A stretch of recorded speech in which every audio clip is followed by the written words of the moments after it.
Okay. Good afternoon, everyone. Welcome to a new online DinAmicI seminar. Today we are happy to have Giovanni Canestrari from the University of Bologna, who will tell us about linear response from physical theories to dynamical systems and possibly back. Thank you. Thank you very much, Davide. Thank you very much to all the organizers and all the people that are here connected. I'm very happy. So I want to start saying that I'm not like the expert of linear response. I start, as I was saying, studying this only a couple of years ago. So, of course, if you want to add something or to correct and say, it's very good for me if you just open your microphone every time interrupt. So, okay, my plan of the talk is this. So the first thing is motivation from physics. That is actually the main point of the first, this part that I want to bring. And then I will talk about linear response in dynamical system. I will try to make clear the settings and the context, the mathematical context. And also, I will try to sketch an example of linear response computation. So this is basically the most simple example I could think of. And then at the end, I will talk about some obstacles to linear response, and this will serve also as an introduction for the second part, second talk of this of today. And of course, some of the questions that that interest me. So there are many in general. Okay, so what about physics? So what is linear response, first of all? Let me be very vague at the beginning, and then the idea is to be more precise as we go on. So we consider a physical system with many particles that move. So this is not written in the slide. Think of them as charged particles, okay? And they move in a chaotic environment. For example, they are particles that move in a film of water, and there is also temperature. So it's very complicated system. This particle move, go in all direction. They can interact between themselves, possibly, and also they are affected by the environment. So this is very difficult to study, and the idea is to look at thermodynamic quantities. For example, the flux of particles. So how many particles go, for example, through an imaginary wall in the middle. So these are particles, I don't know, on the two torus, not a very physical system, but don't borrow for this for the moment. And so how many particles go through this invisible wall in the middle? This is the flux of particles. Okay, if you do a measurement of this, some particles go left, some go right. At equilibrium should be that the net flux is zero. So this is an average, this bracket symbol. I'm not saying what I'm averaging for now. I will specify it. I will tell later. But okay, and now I'm relying on your intuition. So at equilibrium, there should be zero net flux of particle. What happens if I switch on an electric field? Well, the flux will increase linearly with the electric field. This is also known as Ohm law. Okay, if you have some charged material and you increase the potential or you increase the field, the originate a current. And well, the dependence for small a should be linear. So this is a fact, an experimental fact, okay? But the idea is that we want to see this as coming from a mathematical theory, okay? This is the first idea.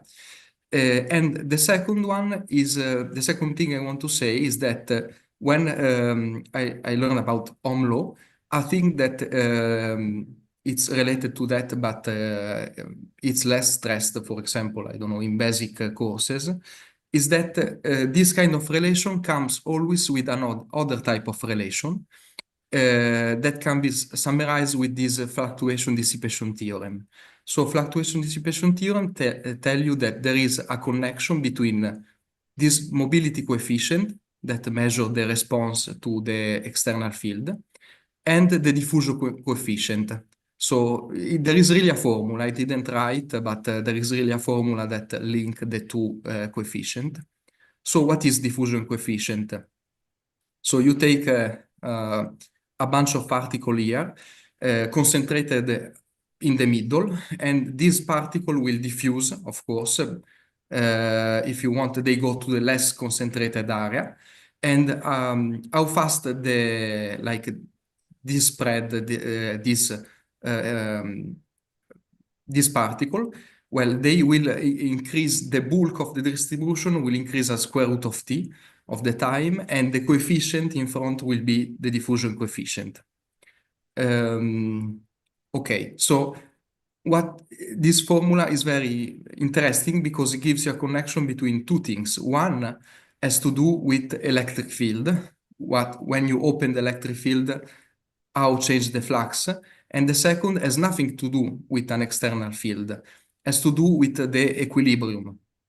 So it's very surprising, if you want, because it means that you can compute the response before opening the electric field, just measuring at fluctuation of things, for example, of this big phi.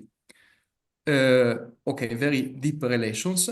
And the goal is to obtain both linear response and Einstein relations as described by a unique, if you want, mathematical theory. So that's where we want to arrive, to have these two things that are known in physics. And also, these relations are like a meta-theorem in the sense that they apply to many situations. Okay, so to describe this, I want now to go to mathematics. And my key part is that the situation is very complicated. There are many interactions between particles, so statistics should be important, should play a role. So now dynamical system, and then we will see the connection with what I said. So this is okay, very simple slide.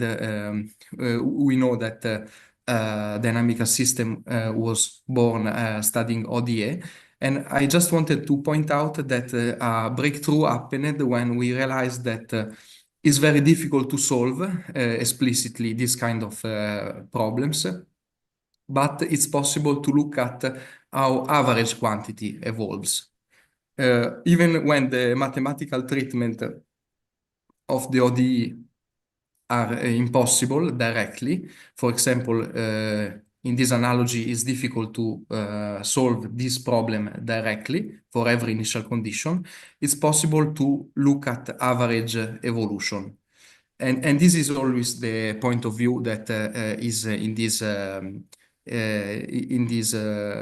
idea, is to look at evolution of ensembles, or if you want, evolution of probability measure. So time evolution is given by a map on a phase space that model how these molecules or particles move in time. The initial condition is now a measure, so ensemble mu, which means that I have no exact control on the exact initial condition, but I have always some coarse graining. And the dynamics is given by studying the push-forward operator. So push-forward operator tells you how initial condition evolve through this formula. Is the definition. So since we want to look at initial conditions that are never like delta, Dirac delta, so we want always to have some coarse graining. The idea is to look at okay, initial condition with a density, possible some smooth density, and to see the push forward applied on them, and this induce the action on the density that is the transfer operator. Okay, so now I'm going like kind of to drop a bomb. So how do we connect with what I was saying before? Okay, my assumption is that actually Galavotti-Cohen 96 assumption is that this system here is an Anosov map or an Anosov flow, if you want. So is it true that this is an Anosov system? No, it's not true. But also they make it very clear that this is an assumption for the purpose of computing macroscopic properties. Is a working assumption. So with this assumption, we can do computation. And actually, in reality, some physical systems are not so different from Anosov maps. So we start doing this, we see how far we can reach. And if we are satisfied, then we can go back and see how are there more realistic systems that for which the technology works as well. So the answer will be yes and no, but we will discuss this at the end. So for those of you that don't know what is Anosov system, so probably most of you know this, but when I talk about Anosov system, you can always refer to the Arnold cat map or something close to that. So these are systems that have two preferred direction in space, one in which the map is a expanding map and one in which the map is a contracting map. So in this case, in the Arnold cat case, they are two irrational direction, more or less like this arrow, not exactly, but more or less. And okay, in the Arnold cat map case, also you have that the Lebesgue measure is an invariant measure for this dynamical system. So okay, we have done this assumption. Then what do we do? So I have to now I have to give a meaning to this average here, because I tell you what is the dynamics, and now I need to tell you what are we studying. So what is this average here? This average is the average of some observable with respect to the equilibrium measure. So equilibrium measure measure what so it is a concept to characterize what we were thinking before. So steady state, okay? So what is equilibrium measure? I start with any initial condition that is nice enough, and then I push forward with the dynamics. So for example, here I decided to start with a ball, and then I do 1, 3, and 6 push forward. For me, 6 is very close to infinity. And I should converge to some measure. So, for example, this is done simulation with the Arnold cat map. And you see that after 6 iterations, this looks very close to the uniform distribution. Well, if you look it well, it's not really uniform because there are blue and white bands on this. So this picture already tells you that this convergence has a sense only in a weak topology. And this is an important point. We can, studying Anosov system, we need to consider convergence in a weak topology. So, for example, weak star C0 topology or weak star C1 topology. And so for Anosov map, what do we know about this invariant, this equilibrium measure? So they are invariant just because they come from a limit. They are SRB, so okay, in the case of the Arnold cat map, they are really smooth, but in general, they are smooth only on a direction, which is their stable direction. And most importantly, they are physical measures, so it means that they do exactly what we wanted because their value is exactly the one that you measure through time average, which is how we model how we describe an experiment on the system. So, okay, equilibrium measures also describe, it's a very important concept that describe a lot of system, even system that are more difficult than the one we're looking today, for example, Lorentz attractors. So if you pick a point randomly in the phase space, then it will converge to the attractor. And this attractor is the support of the equilibrium measure. But the equilibrium measure also tell you all the physical information that you want. For example, how much time does the point spend on the left? Okay, that is something that if you know the equilibrium measure, you can know. So, okay, equilibrium measure is the object. A linear response means how does equilibrium measure change when we vary a parameter. So we have a bunch of maps that are labeled by a parameter, a family, and for each of them there is associated a equilibrium measure. And I want to know how does this function looks like for any nice enough observable. And I say that I have linear response if this function is differentiable, for example, at 0, but I can also look at more general situation. So the philosophy is, okay, F0 is the unperturbed map. So the situation in which I have, for example, 0 electric field. T is the parameters of the perturbation. So T is for example, the intensity of the electric field. Ft is the perturbed system. And this guy here is how is the average once I turned on the perturbation. Okay, linear response is the first order change in the averages. Okay, now we are at the point we want to do test computation to see if our assumption leads to some result. And so I start with my unperturbed system, which I take to be the Arnold cut map. Then I add a small perturbation, which is this non-linearity.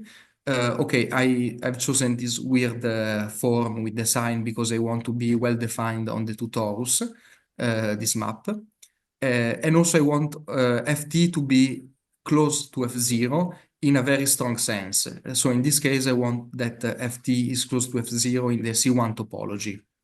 So this will tell me also that Ft is topologically conjugated to F0 because of C1 structural stability. But okay, you can look directly from the formula that if T is very close to 0, the images will be very close, and also the derivative matrices will be very close. Okay, so this is the unperturbed system. This is the system with the electric field in the analogy.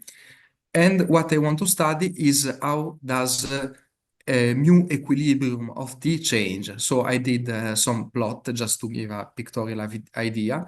So this is mu equilibrium T, or rather an approximation of it for T equals 0.5. And this is for T equal 0.02. So you can see that when T is very close to 0, they become very similar, but we want to measure the first order change. So it's something that is much more difficult than saying just these tend to the uniform when T goes to 0. We want to measure exactly what is the first order difference between these and uniform distribution on the square. Okay. And again, I wanted to stress that not only the convergence as a mean, I mean, happens in a weak topology, but also the linear response has to be intended in a weak topology because,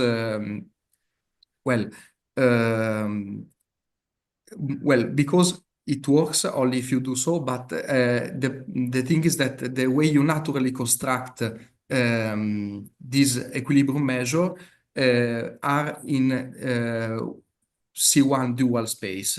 In general, this object will be measured that are good in a direction but are very wild in another direction. So the right environment is always a topology of the dual. And we can see that this is the case because in C1 star topology, convergence is exponentially fast. And this fact that the convergence is fast is something that we will use in the computation. Okay, so now I need to do a little computation to understand this. So I measure mu t of equilibrium minus mu zero of equilibrium. How do I write mu t? Yeah, I can take the push forward of anything, any smooth density. Since I was looking at the Arnold cut map situation in which the density of the unperturbed map is the constant density, so I can also look at take the push forward of the unperturbed density. Okay, and then I write this difference. So this is mu t minus mu zero, and then I add and subtract some terms. So this is like algebra, just algebra. And at the end, I get this formula here. So it's interesting because these steps are only algebra, but the final formula tell us something interesting if we look at it.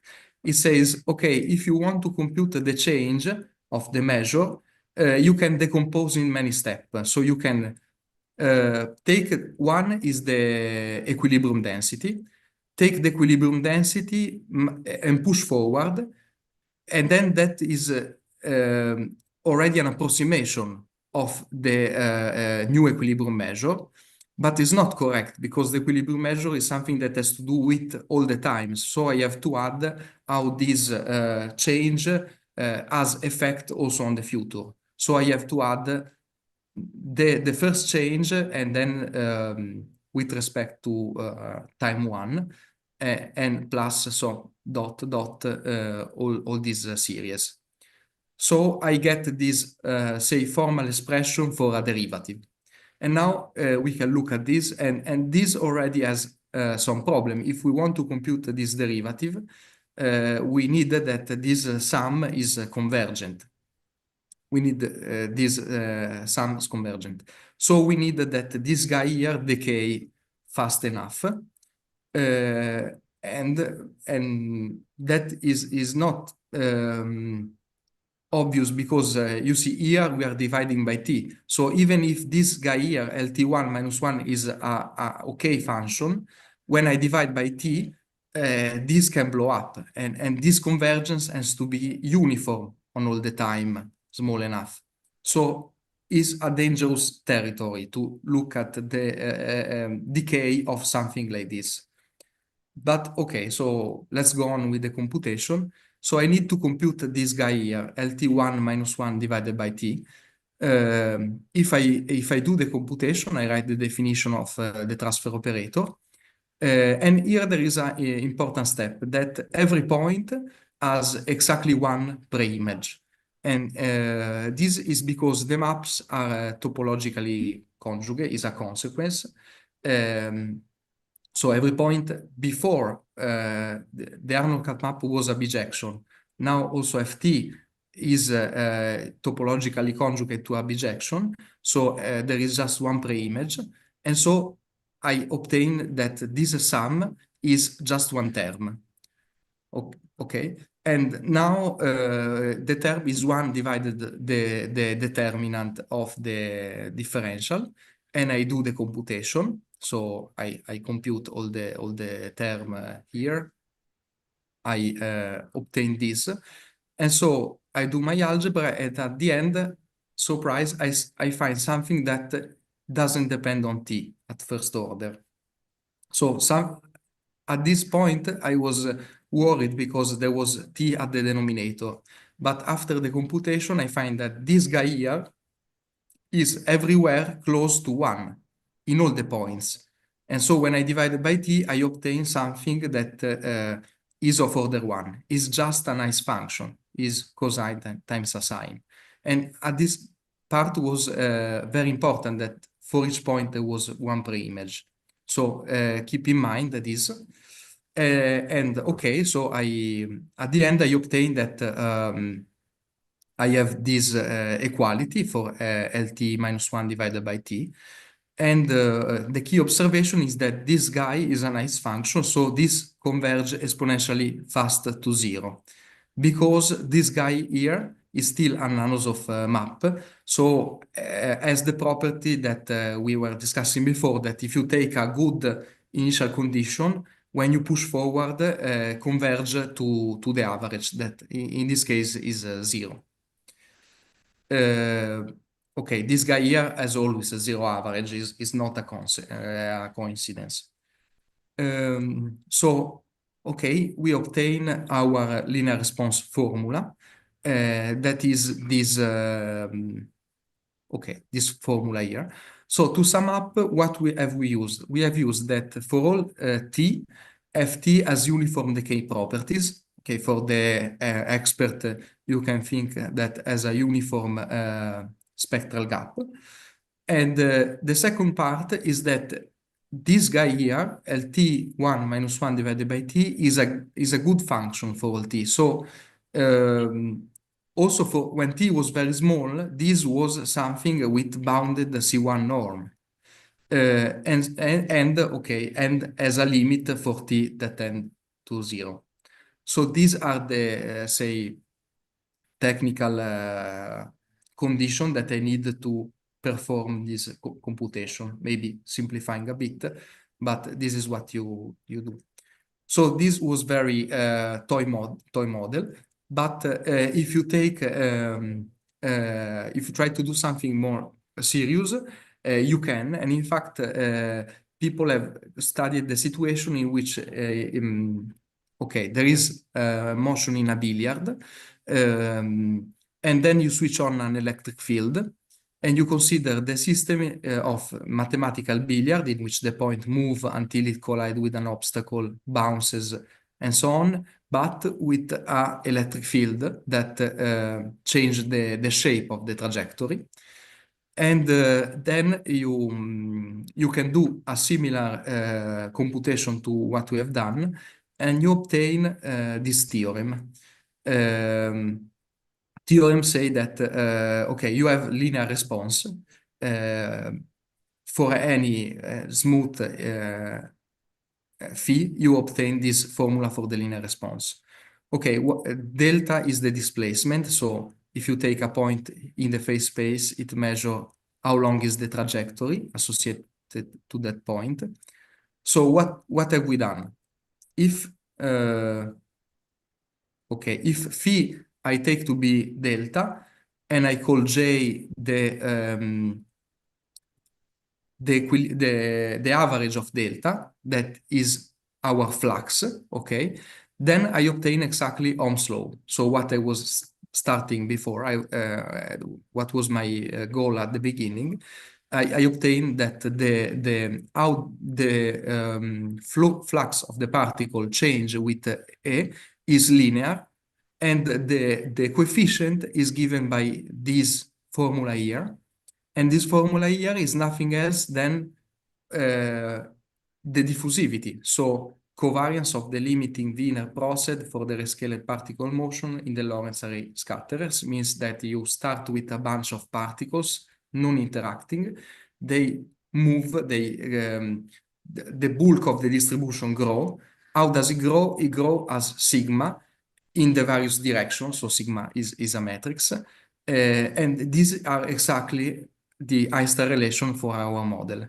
So this is a very nice result in my opinion, because it really recovers both the thing, linear response together with the Einstein relation. That was our physics goal. So some problems about Giovanni, can I ask you a question? Yes. Yeah, sure. About the previous result? Yes. Not this one, this one, this theorem. So Yeah. can you comment just a little bit? Is it the analogous of what you proved for the simple case for the Arnold cut map, or there are different terms? For example, this difference in the presence of the displacement in this formula is something you can see also in the other formula, or is just something different? So this guy here has to do with the perturbation. So the delta here is of course, if you do different type of perturbation, you get a different type of response. In the case of the electric field, it turns out to be delta, the one that you obtain here. Before, everything was hidden because this perturbation that I had has no physical meaning. It's just some numbers. Here, A is something that has to do with where do the particle go, and so at the end you obtain here this delta, which is the displacement. Okay. And if you choose as phi again the displacement, you obtain the Green-Kubo formula. So this matrix here, that is how the correlation decay for the displacement. So this is like the original Green-Kubo formula. Okay, so once you get to this point, this is very interesting, but there are some problems. So problem is, okay, first of all, we had to assume this chaotic hypothesis, and this is not completely realistic. The only very, very realistic result that I know is this one that I presented. Maybe there are others, I guess, but and not maybe so much. And but even in this more realistic situation that, okay, this was a billiard, not an Anosov map, strictly speaking, still there is no interaction. So at the beginning, we started with this guy here. Sorry, I will go back very fast to what we have. This guy here. This guy has many particles that interact, and we thought this is the reason why these things happens, the chaoticity. But we don't see this in our model because this guy here is a very high dimensional object. So there are many, many particles. Each one has maybe 2 degrees of freedom. So the dimension grow exponentially in n with the number of particles.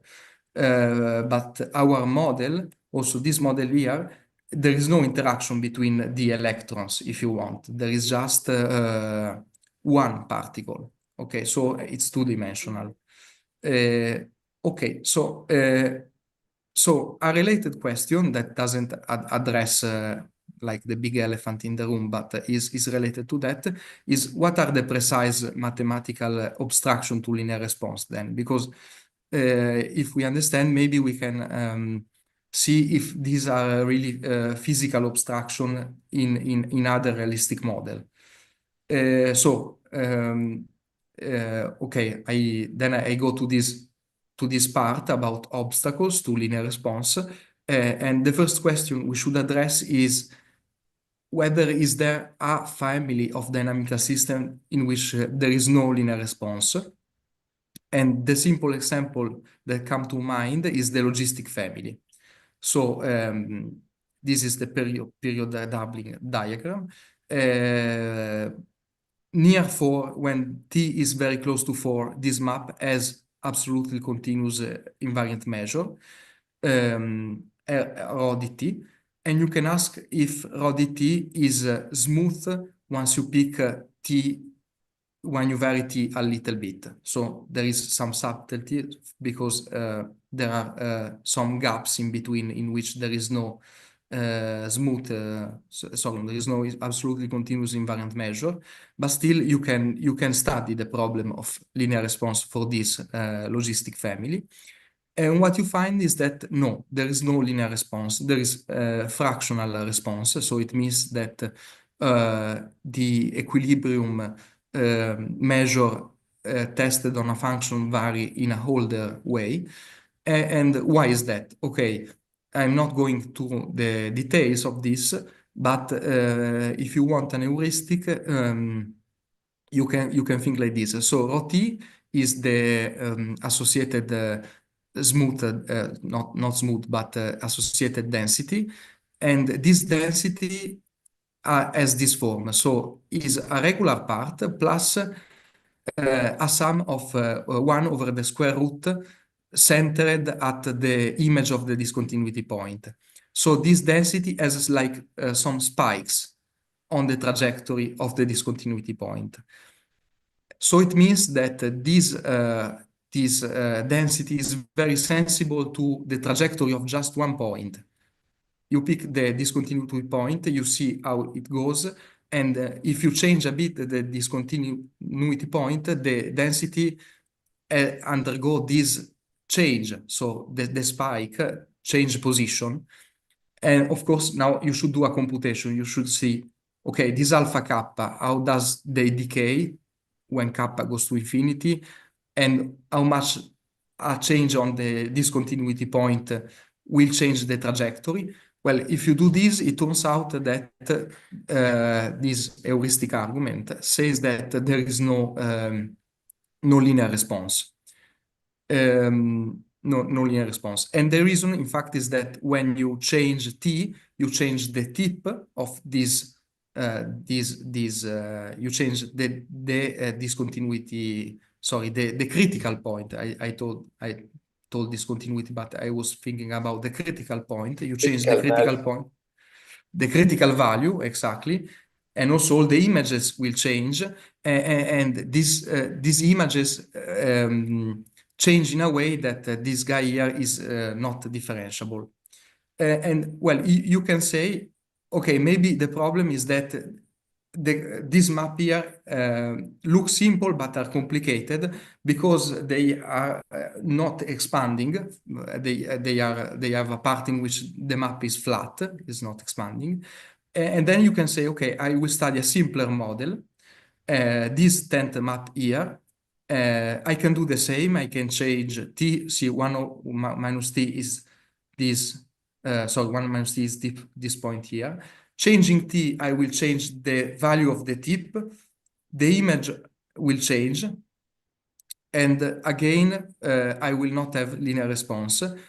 The situation is a bit better than in this case here, but still there is a dependence that is worse than linear. It's t times some power of a logarithm. So okay, this example show that it's possible to have no linear response. And actually, when there is this kind of behavior in which you go from a some map that is, for example, think about t equals 0, some map that is, for example, a bijection, and then you open the perturbation, and this map change the topological structure of its topological structure, so is not a bijection anymore. Then there are these kind of problems that could ruin the situation. So now the mechanism, in fact, to explain this is transversality versus tangency to the topological class. And we can say that this is an obstacle. It has been studied in many papers, and is an obstacle to linear response. So other related question is, I was interested on this part and try to understand, is there a situation in which it's possible to circumvent this transversality obstacle? And also, we know that when you want to test something, it's good to test on one-dimensional dynamics, one-dimensional maps. But the original situation was very high dimensional. So something in high dimension can be different. For example, I just want to mention that here is very important that you have the trajectory of just one point is dominating the behavior of the SRB measure. In two dimension, maybe the situation is different. So this is.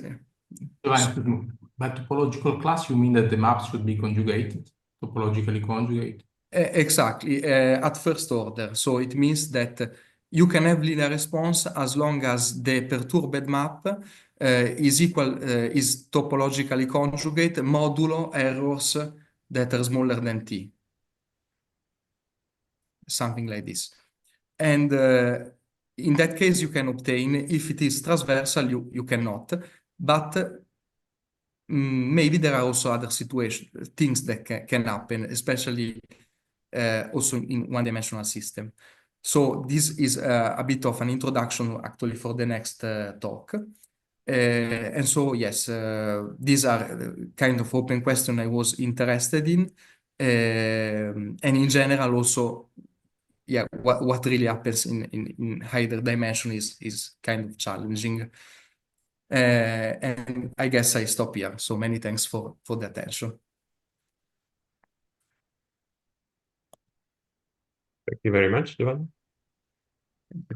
Do we have questions for Giovanni? Mhm.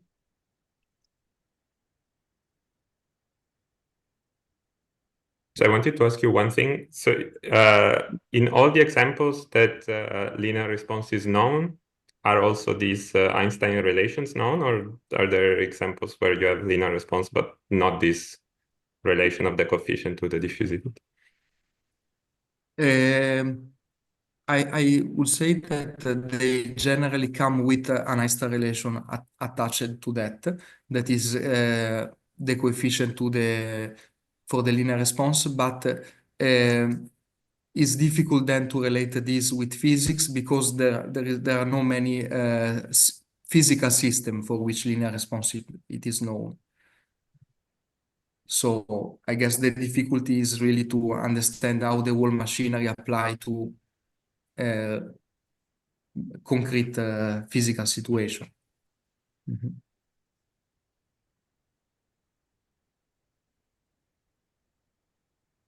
I ask a very general question, probably stupid one, but so why is the linear behavior more important than others? I mean, you showed us that the thing, something which is known is when the dependence on T is linear, but then for the logistic and the time map, this doesn't happen.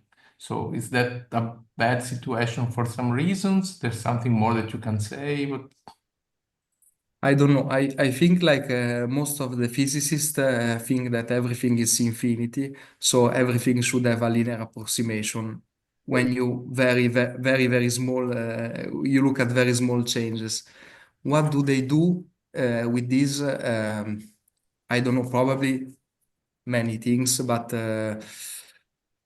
yeah, I don't know. It's a good question. But also the thing is that when you compute linear response, you don't have like an estimate on how much it change, but you don't compute only an upper bound, but you know exactly how much it change because of the coefficient in front. So you can really predict what happens yeah, for your to that. Mhm. you have more control on the situation. But I mean, in principle, being transversal to the topological class is something that probably one should, I mean, it happens in many situations. When you consider Exactly. the So, situation. in fact, my interest was to look if this condition for the system that are maybe high dimensional is really an abstraction, and you can find out that no, essentially, there can be linear response even if there is no transversality logic class. If there is transversality. There is transversality. Yes. So I think this will be said even more in the next talk. So this is like one of the situations in which one-dimensional map is a bit can lead you to the wrong kind of obstacles for linear response. I think I lost a bit of your reply, but so No, you said that transversal to the topological class is admissible in higher dimensions to get linear response.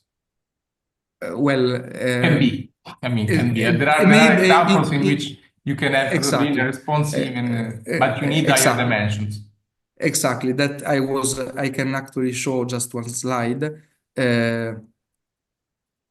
So I was looking at this situation here in which you have I didn't understand to present this, but in which you have a system that is transversal to the topological class, a perturbation that is transversal to the topological class, is like an analog of the tent map.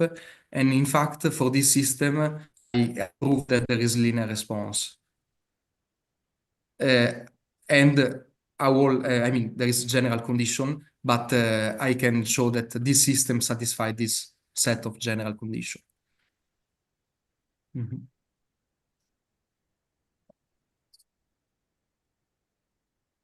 Thanks.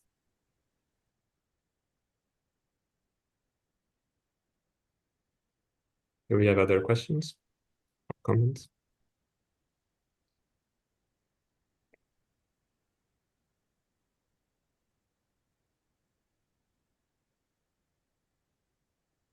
If not, but let's thank Giovanni again for the talk. Okay, welcome back, everyone. It is my pleasure to introduce the second speaker of today, Wael Bahsoun from Loughborough University, that will tell us about linear response due to singularities.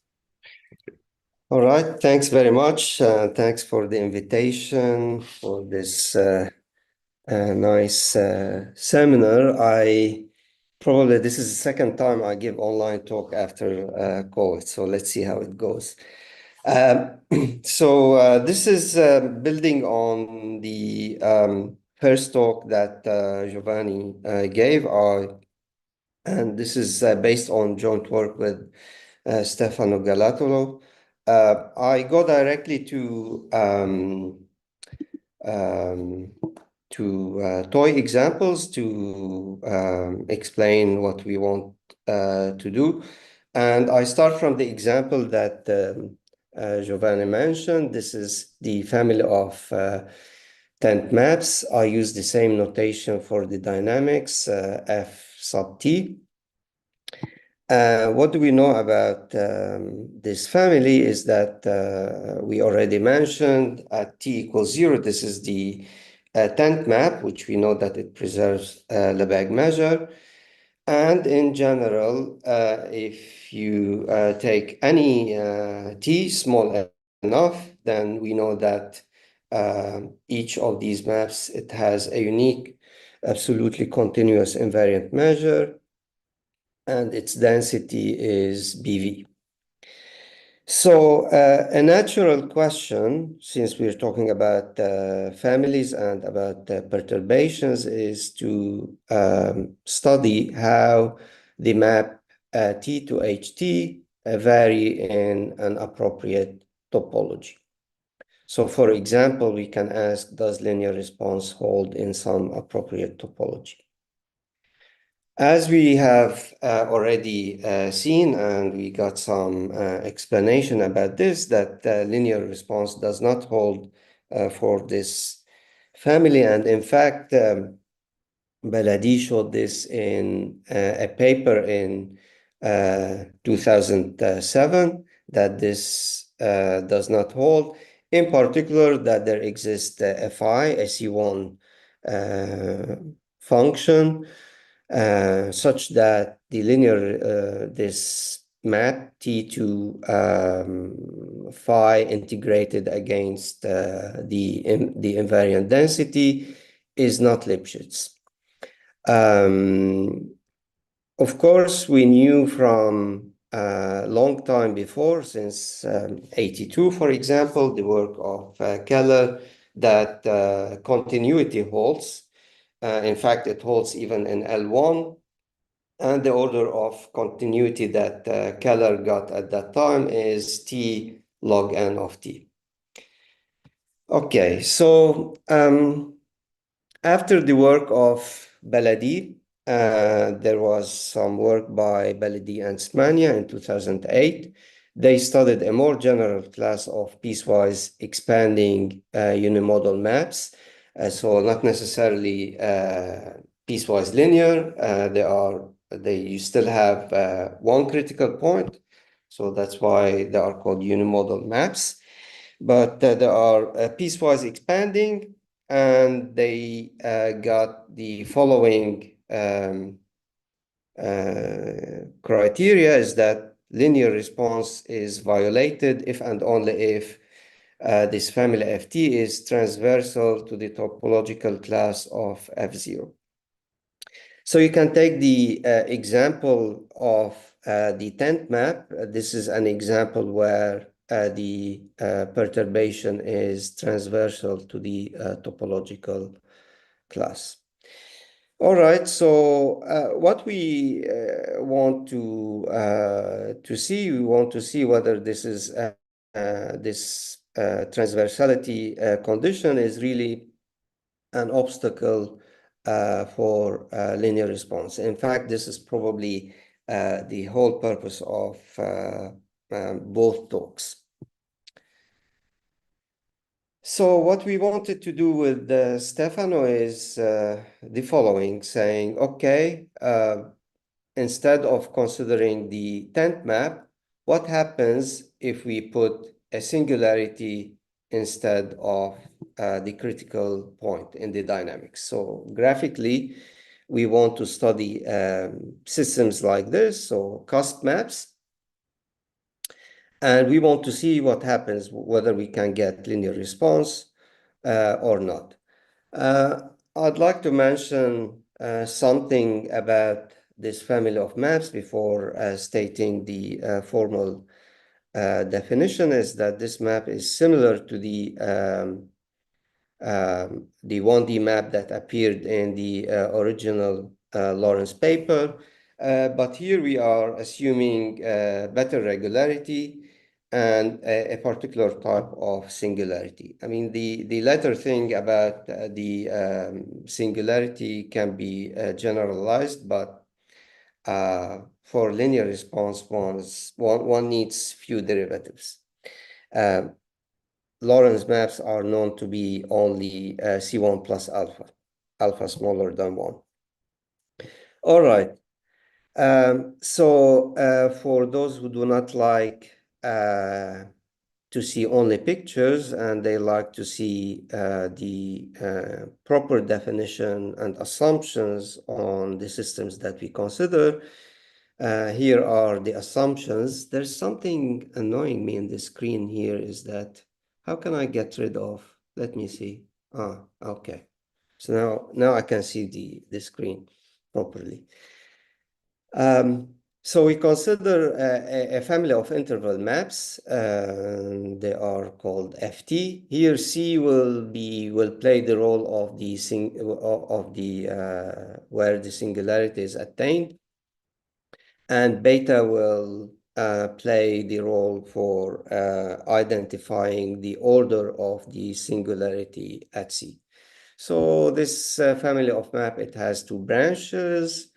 And oops, what happened? Now 0 and 1 get mapped to 0, and this AT is the what we called previously the critical value. This is the limit of the image function at the singularity. What we assume, so I already mentioned that we assume better regularity than what is known for Lawrence, that if we restrict this map to its smoothness domains, this is C3. It's uniformly expanding, and we really get a cusp at C. And here is the order of the singularity and some extra assumptions that we needed to get later on, what we call uniform Le-Sauter inequalities for this family, uniform in T. Okay, so this is the family of maps that we want to study, and you can keep in mind the picture that I had on the previous slide. So these are just simply tent maps, but with a cusp. Okay, so what we can prove is the following, that under the assumptions that we had on our family, we get quasi-compactness of the transfer operator. But let me say first, what's the transfer operator? And when I say quasi-compactness, I want to say on which space or on which spaces. So recall the definition of the transfer operator, which I denote by L sub t associated with F sub t.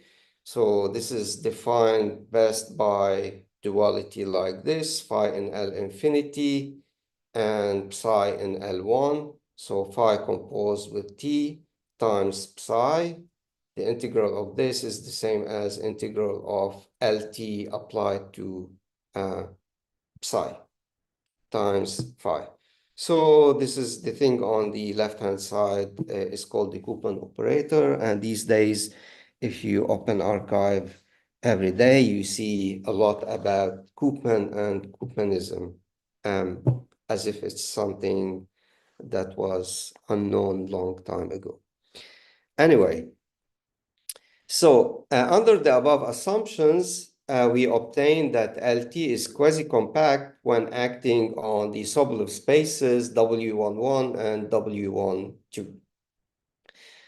Before commenting on this, let me say what quasi-compactness means. So I'm assuming here, sorry for experts, I'm assuming that I'm giving a general talk. So this means that the spectrum of the operator looks like this. I have essential spectrum, and all of the essential spectrum lives in a disk of radius, which I call rho essential, strictly smaller than 1. And outside of this disk, I only have finite number of eigenvalues of finite multiplicity. All right, let me give some comments on this quasi-compactness, and in particular on quasi-compactness on the Sobolev spaces W11, W12. People that know, well, you can tell me, okay, so what's the point? We already know by previous work of Keller, for example, 85, that if you use quasi-Holder space, you obtain quasi-compactness of the transfer operator on quasi-Holder spaces. The point is that this will not be useful for our ultimate goal. We are talking here about we want to get to linear response. And as you will see in this approach that I will follow to get linear response, I need to have two Banach spaces where the transfer operator acts nicely. And nicely meaning, I already talked about quasi-compactness on W11 and W12, W21, sorry. So these are good regular Banach spaces, and they are related. Yeah, you take, if you are in W21, you take a derivative, you are in W11. And this is important for this for linear response, and in particular in this approach. So the thing is, like, why? What's the point? Like, how do you get the quasi-compactness in these Sobolev spaces? The idea is like, or for example, why do you use Keller in the first place? If I go back to these maps with singularities, usually people who like to use transfer operators use a space like the Keller space to say I have quasi-compactness, and in some cases you can get a spectral gap, and you get all what you want from exponential decay of correlations and so on. Other people who like to induce, they have to induce away from the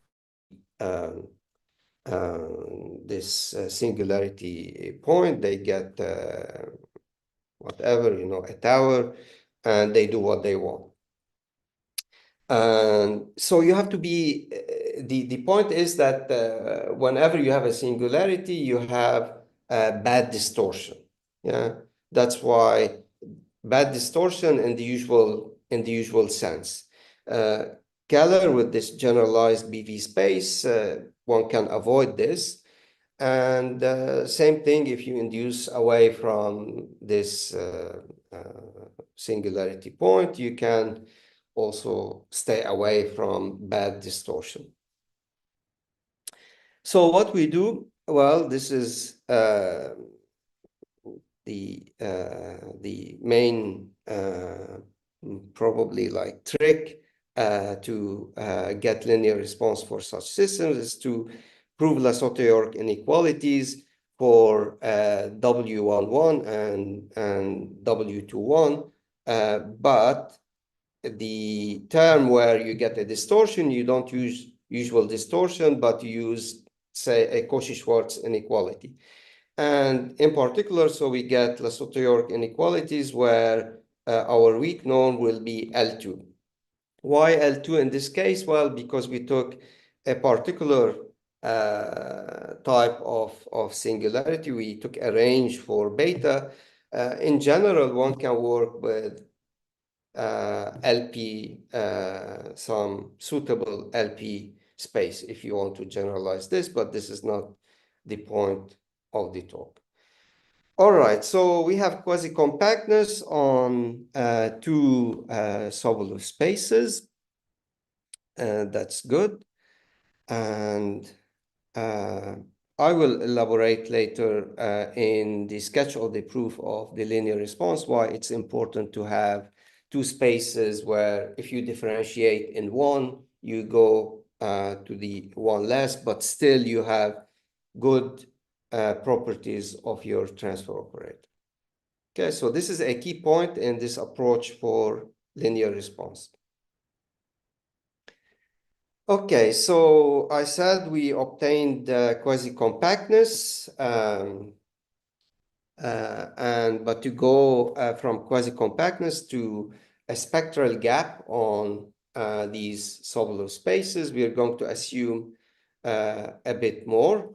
So we need to know that the original map F0 is topologically mixing on its image set. And then we assume this closeness of the transfer operators of F0 and Ft. This is called a mixed norm. So you measure this, you test this on functions which are in W11, but you only measure this in L2. Remember, in our Lesoto-York inequality, I said the weak norm will be the L2 norm. So that's why it's done with L2. Usually people are used to this, for example, L1 being the weak norm, and you measure this in L1. Here we need this in L2. And then once you know, because of topologically mixing for F0, you get spectral gap for the transfer operator associated with F0. Then here using perturbation arguments, in particular the Keller-Liverani spectral stability argument, you get a spectral gap. And in fact, you can get a uniform spectral gap, uniform in T. All right, so we have now a uniform spectral gap, and we are ready to start talking about linear response. To get linear response, one needs to assume a little bit more, and the assumption is the following. This is again a natural assumption. You will see from the proof that this is what you need to assume. So this is called the differentiability assumption on the transfer operator. So you assume that there exists for f in W21, you assume that there exists a differential for the operator, yeah, when acting on f in W21, and this differential belongs to W11. This is a natural thing to say, you start from a space with better regularity, and this differential belongs to a space with less regularity. And if you want to convince yourself, you can do the computation here. You take the definition of the transfer operator, and you do the chain rule, and you see that you directly get an f prime in your calculation. F prime here, this is the derivative of f in x. So you lose 1 degree of regularity, a full derivative. All right, so we assume that such a thing exists, and that this the difference between the transfer operator associated with ft and the transfer operator associated with f0, this is t times the differential is little o of t, and this is in this little o of t is in W11 topology. All right, so what's the theorem that we proved in that paper with Stefano? It's the following. It says that Ft admits a unique invariant density. This invariant density is in W21. This is simply because we get a spectral gap on W21 for the associated transfer operator. And moreover, the map T to HT is differentiable at T equals 0 in the L1 topology. All right, so one thing to do is say, okay, you have all these conditions. Is there an explicit example that satisfies all the above conditions? If the referee of the paper is present in the audience, I thank the referee again for asking us to present an example because it made the paper better. All right, here is an example. It doesn't look very exciting, but it's an example. Yeah, I mean, if you plot the graph, it's exactly the graph that you saw on the second slide. So this is some cusp map that satisfies all the above conditions. How do we do a proof for linear response?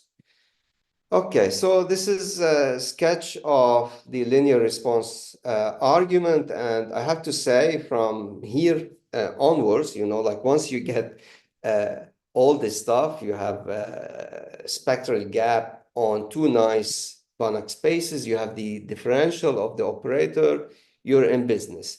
And what I'm going to present here, there is no hot water, actually new hot water. Yeah, it's the same one as before.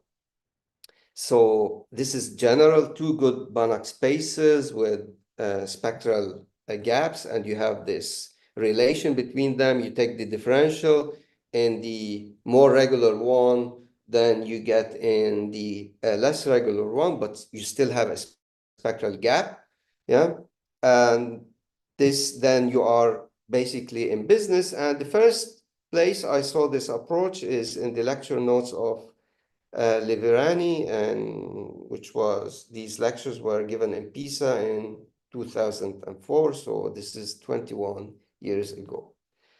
And you see the argument is very simple. All right, so what do we do? Well, with transfer operators, to be honest, once you get to the nice situation, once you get the spectral gap and all this stuff, everything looks simple. But the devil is really in finding the appropriate spaces and proving the spectral gaps if you can. Okay, so here is the argument. You start with the following equation, yeah, with this identity. So what do? I want to differentiate ht at 0. So I want to write ht minus h0. And this identity is correct. Let us check. So I have the identity minus lt applied to this difference. So what do I get from here?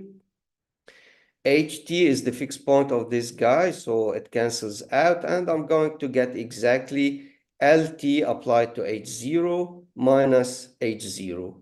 but H0 is a fixed point of L0, so this is correct. All right, I checked this. Now, well, I want to differentiate, right? So I want to differentiate, so I'm tempted to write HT minus H0 on one side and the rest on the other side. So I want to invert I minus LT. So I remember I have a spectral gap on W11. This is mean 0, and this is actually very regular because even I know that H0 is W21, so I can do this operation. Yeah, I can invert and apply this on the other side. So I can write my invariant density in the following expression. So this guy plus H0. All right, let us recall that H0 is W21, so it's regular enough, then I can apply my condition on the existence of the differential for this operator. This should be L sub t. I notice that sometimes I'm writing L sub f sub t. It's the same thing. It's L sub t. Yeah. So we can see that from the condition and the fact that H0 is in W21, that this can be written as the differential from our condition times t plus little o of t, and this is in W11. Fine, but we have a spectral gap on W11. This implies that this operator here is uniformly bounded as a linear operator from W11 average 0 to W11. And well, uniform spectral gap, I say uniform in T.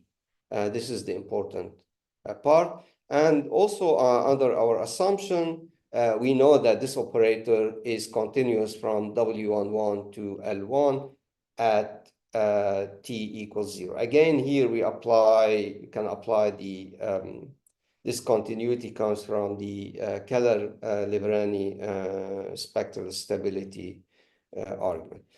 All right, so putting all this stuff together, then we get that HT, it can be written as H0 plus T times the derivative plus little o of T in L1. So looks very simple, and it's a neat approach.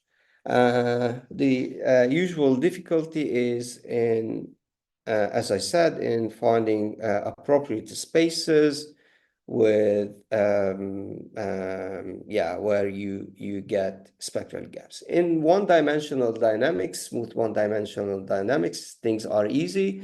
But of course, if you go to some more complicated systems, hyperbolic systems, uniformly hyperbolic, partially hyperbolic, the spaces are much more involved. All right. So let me say a few things about current challenges and looking for future challenges and so on. So the idea is to really try to find situations where this transversality condition to topological class doesn't exist, or you try to find examples where this does not prevent.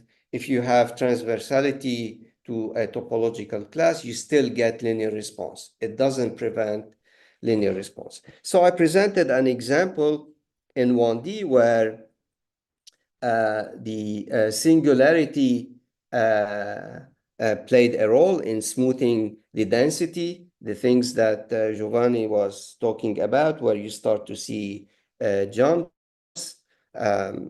Here, the role of the singularity is to give you smoothness when you push forward. So a natural question is to investigate if this phenomenon, linear response for systems with singularities, holds in higher dimensions. For example, for higher dimensional uniformly expanding maps with singularities. So I start with uniformly expanding, because if we can do something with uniformly expanding, then it makes sense to look for more complicated or invertible systems. If I go with higher dimensional uniformly expanding maps, then, well, it seems that the approach, using transfer operator approach, I need two related Banach spaces, regular enough. So this is the relation that I talked about, the differential. You know, if I differentiate in one, I go to the other one, but I still have good properties of the transfer operator when I do so. And for this, good candidates will be standard Sobolev spaces in higher dimension, which are known to be even more flexible in higher dimension than one dimension. For invertible systems with singularities, one possibility is to work with anisotropic Banach spaces, but this would require to work with spaces that accommodate this footnote in the case of systems with singularities. So all of this, of course, is just speculation, and it requires checking and investigation. But this is not the only game in town. So I'd like to talk a little bit about the work of Giovanni. So he already showed you in his last slide an example of a hyperbolic system, a hyperbolic family, which also violates transversality to topological class, yet he obtained a linear response, and the technique that he used is standard pairs technique. And I copy what he wrote in the introduction. He wrote the following. So the idea about higher dimension here, why higher dimension is better than one dimension, I copy what he says in the introduction. While in 1D, the discontinuities generate delta functions, which he mentioned in his presentation, which do not converge to the absolutely continuous invariant measure when pushed forward by the dynamics, while in higher dimensions, the discontinuities give rise to measures supported on submanifolds, these examples, standard pairs, that have a chance to converge to the SRB measure. I find this idea, well, sexy enough, and I mention now some of the assumptions. I'm not going to be very precise. So following the above idea, Giovanni proved the following. So here he assumed that F0 admits an absolutely continuous invariant measure. Ft has C2 extensions, well, plus something. When I put plus here, I mean there is something more, but I'm going to be vague about this stuff, and close in C2 to F0 on smoothness domains, and uniform rate of correlation decay. So the example that he showed in his presentation, he satisfies all these conditions, yet it's a family which is not tangent to the conjugacy class. All right, thanks very much. I stop here. Thank you very much. Are there questions or comments? Yeah, can I ask a question? Sure. So I didn't understand from what you explained why you get linear response only in your example for t equals 0.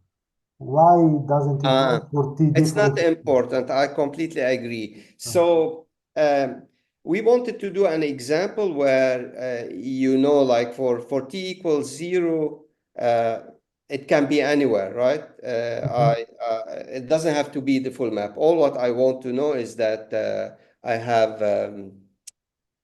it's topologically mixing. Okay. Yeah, I need to start with the first one, which is topologically mixed, because I use this to get a spectral gap. Of course, like once I get this, I can say, yeah, for t small enough, my t0 can be any t in that interval. I agree with you. But so you could also do it for another t, provided that you know that it's topologically mixing, because it may not be at a certain point, right? So can you repeat the question, please? right. So imagine that you just imagine that you have t that is very different somewhat, right, from zero. But if it is topologically mixing, would it work, your argument? Yeah, sure. Okay, fine, I understand. Sure. Okay. Sure. Yeah. We only use, the t equals 0 just to say, that this is under. Yeah, I understand, because then you have a Markov structure and you can compute. Okay, I see. Okay, thanks.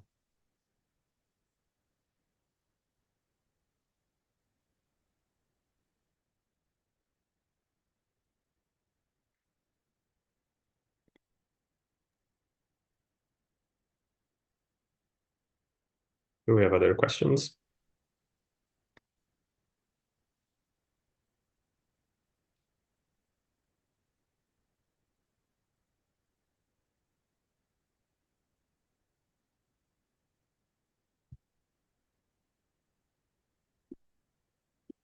If not, let's thank our speaker again.